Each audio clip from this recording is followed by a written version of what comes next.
bom? Eu sou a Mika com 3 N's no final, e hoje eu tô aqui com a Carol pra falar de Game of Thrones. Hoje a gente vai falar de teorias. Faz um tempinho que a gente não fala de teorias, Carol. Vamos fazer umas especulações aí, porque o Martin não para de dar na nossa cara. O que aconteceu? Nos últimos tempos, o George R. R. Martin divulgou o novo livro dele, que é o Fogo e Sangue, que a gente já fez vídeo aqui no canal explicando o que é. Mas aí ele lançou vários videozinhos pela editora dele de um negócio que chamava Targaryen Thursday, ou seja, a quinta dos Targaryen. É tipo o Throwback Thursday, só que com os Targaryen. E aí todo vídeo ele falava de algum personagem ou de algum momento histórico. Então, por exemplo, teve vídeo do Daemon Targaryen, que é um dos Targaryen preferidos dele. Teve do Jaehaerys I e da rainha Alysanne. E aí teve um sobre o nosso querido dragão Balerion e o Aegon I, ou seja, o Aegon Conquistador. E aí ele tava lá contando do Balerion, do Aegon não sei o quê. E aí no meio da história ele começa a falar assim, então, existe muita especulação que o Aegon foi pra Westeros porque ele já sabia da ameaça dos White Walkers. Então, ele não fala White Walkers. Ele fala do que? Ele não nomeia, mas ele fala assim... A grande ameaça que agora a gente tá acompanhando nos livros... das Crônicas de Gelo e Fogo. Isso. Ele fala que existe especulação de que o Aegon saberia de uma ameaça que viria 300 anos depois, que é a ameaça que nós estamos vendo agora, vinda do norte, nas Crônicas de Gelo e Fogo.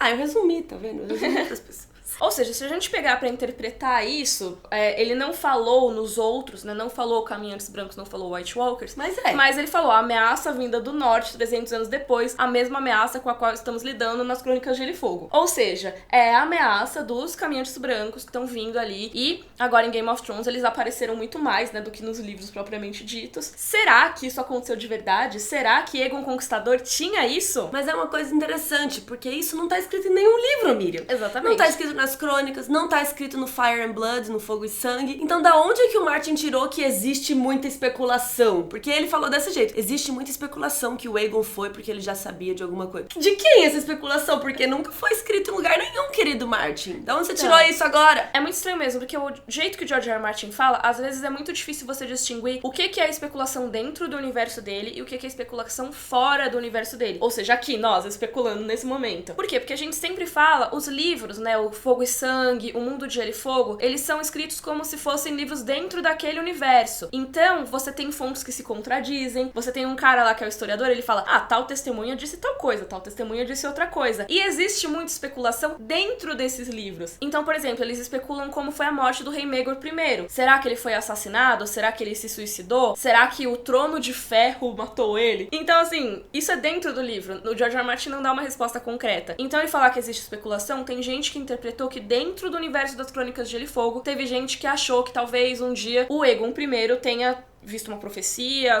descoberto alguma coisa que fez ele invadir Westeros. Digamos que ele soubesse, digamos que nem a Daenerys, a sonhadora, previu que Valyria ia dar ruim, digamos que alguém falou pro Aegon, daqui 433, 20, não sei quantos anos, vai chegar um cara branquinho, gelado, pipipi, popopó. Por quê? O Aegon se preocuparia. Você iria conquistar um continente inteiro para preocupar com algo que 300 anos talvez fosse acontecer? Eu achei muito estranho isso. E assim, eu reparei que a gente começou a falar, a gente não explicou quem é o Aegon Conquistador, né? Pra galera que chegou agora. Tem um vídeo que a gente fala da conquista do Aegon, caso você queira saber. Mas ele invadiu Westeros com as irmãs, esposas dele e tudo mais. Dominou e unificou Westeros. Menos Dorne, mas depois unificou Dorne também. Sob um reino só. E os Targaryen já estavam lá em Pedra do Dragão há bastante tempo, há mais de século, quando finalmente o Aegon Targaryen foi invadir Westeros. Então não é como se eles tivessem, beleza, a gente fugiu de Valyria e foi pra Westeros direto. Teve a visão da Daenerys a Sonhadora que a Carol mencionou. Aí eles previram, não, Valyria vai explodir, vamos fugir todo mundo. Aí eles foram pra Pedra do Dragão. Aí 12 anos depois explodiu Valyria. Eles, que bom que fugimos e tal. E aí depois de um tempão, quando essa galera que originalmente fugiu de Valyria já tinha morrido faz tempo, o Aegon Conquistador já tava adulto, né? Ele nasceu em Pedra do Dragão. Aí finalmente ele, talvez seja legal ir pra esse lado do oeste aqui, pro continente de Westeros, porque no momento eles estavam só numa ilha mesmo. É muito estranho, porque ele tava na casa dele de boa, e aí ele resolveu conquistar tudo. Pode ser que tenha sido por ele mesmo, não, quero conquistar, quero unificar, não sei o quê. Agora, por que ele ia sair da cadeirinha dele, da caminha dele, de boa, ver Netflix, pra conquistar um negócio que daqui 300 anos talvez fosse acontecer? Eu acho muito esquisito isso. Mas ao mesmo tempo a gente tem que pensar, e assim, eu tô fazendo o advogado do diabo aqui, eu não acredito que tenha sido realmente por isso, tá? Eu não defendo essa teoria, mas eu tô colocando aqui possíveis argumentos de talvez ela seja verdade. Mas eu tô colocando aqui possíveis argumentos pra defender. Os Targaryens são muito ligados a profecias. A gente vê que tem vários Targaryens que tentaram realizar coisas de profecias ou coisas mais místicas aí ao longo da história. Por exemplo, Aegon V morreu no incêndio lar solar estival e especulam que ele podia estar tentando reviver ovos de dragão. Aí o próprio Rhaegar era obstinado com a profecia do príncipe que foi prometido. E essa profecia, querendo ou não, tem muito a ver com o Azor Ahai. A gente sabe que tem pessoas que acham que é a mesma coisa, né? Que é o herói que vai enfrentar a ameaça aí dos caminhantes brancos. Se o Rhaegar tava com essa ideia do príncipe que foi prometido e é uma ideia que existe há bastante tempo na família Targaryen, será que ele existe desde a época do Aegon Conquistador? Eu não sei, eu acho que às vezes o Martin fica falando essas coisas só pra causar na nossa cabeça e a gente ficar fazendo vídeo. E na verdade, eu concordo, super. Não sei, porque eu acho que ele pode estar falando da especulação de fora dos livros, que, né, que é aquela coisa do Reddit e da gente fazendo vídeo. Ele pode falar, as pessoas especulam. Sim. Mas alguém já especulava isso? Então, eu dei uma procurada e, na verdade, não. Pelo que eu vi, se vocês sabem de alguma teoria mais antiga e tal, mas se existe, ela não é uma teoria super popular. E, assim, e tem várias teorias bem pequenas que já ficam super conhecidas porque são vários anos aí de fandom especulando. Mas uma coisa que pode indicar que é uma especulação de fora do universo das Crônicas de Gelo e Fogo é um comentário do Hélio Garcia. Pra quem não sabe, tem o Hélio e a Linda, que são os donos de um site chamado Westeros.org. E, além disso, eles são os assistentes do George R. R. Martin pra escrever esses livros de lore. Na verdade, eles estão colocados como autores também. Então, o Mundo de Gelo e Fogo, grande parte foi o Hélio e a Linda que escreveram. Então, se tem alguém que entende aí do universo das Crônicas de Gelo e Fogo, são essas duas pessoas. E o Hélio, logo depois que saiu esse vídeo do George R. R. Martin, as pessoas ficaram, eita, o próprio autor tá confirmando, o que tá acontecendo? Ele comentou assim: já vou começar dizendo que o George R. R. Martin fala o comentário dele com a primeira palavra de que existe especulação. Isso daria a impressão de que a especulação tá dentro do livro, mas na verdade não é. Não tem nada disso em Fogo e Sangue, e o George R. R. Martin tá se referindo à especulação dos fãs. O fato dele mencionar isso pode sim querer dizer que os fãs possam dar alguma consideração, né, possam acreditar um pouco, mas ele pode estar trazendo isso só pra ligar Fogo e Sangue a Game of Thrones. Isso é o Hélio que tá falando ainda, pra deixar as pessoas interessadas. Eu acho que faz total sentido. É, porque realmente, se você tá assistindo só a série, você não assiste os nossos vídeos, você vai falar, quem raios é Aegon? Quem raios é essa galera, esses rei velho aí? Tô nem aí pra isso aí, não vou ler esse livro, não.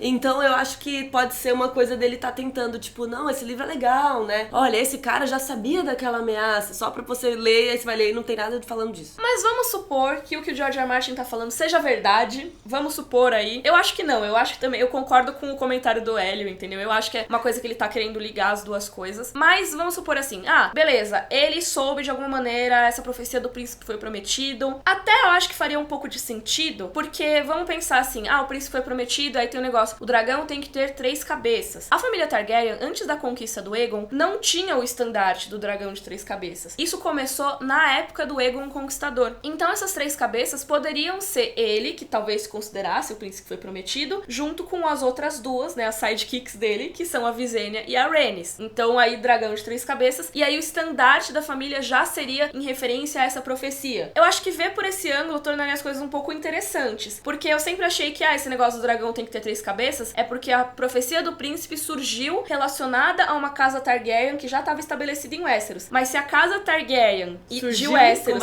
assim, eles já existiam como casa, mas assim, a maneira como eles se apresentam pra sociedade em Westeros tiver surgido baseada em uma profecia de que o dragão tem que ter 3 cabeças e tudo mais, eu acho que é bastante interessante, sabe? E aí pensar em profecia também faz um pouco de sentido, porque até o Fogo e Sangue e o Mundo de Gelo e Fogo indicam que o Aegon Targaryen, ele não invadiu Westeros do nada. Ele tava planejando isso há algum tempo, a gente não sabe desde quando. Mas, por exemplo, diz que a Visenya e a Rhaenys já tinham meio que ido pra Westeros pra falcoar em uma casa ali, e também o Aegon tinha aquela mesa pintada que ele tem em Pedra do Dragão, que é o mapa de Westeros completo. Então, assim, dá tempo de fazer esse negócio, né? Tem que encomendar com uma certa antecedência pro marceneiro. Então, ele já devia estar planejando há algum tempo. Se é uma coisa de profecia, é o cara que vai se planejando pra cumprir a tal profecia e tudo mais. Não é aquela coisa que a gente tá sempre acostumado de, Aegon, caso com a minha filha. Ele, não, já tenho esposas. Aí manda, tipo, oferece o Loras Baratheon, aí manda as mãos decepadas que a gente falou no vídeo. Assim, isso, lógico, foi a desculpa que ele usou, mas talvez ele tivesse outros motivos por trás. Mas, e se realmente teve uma profecia? E se realmente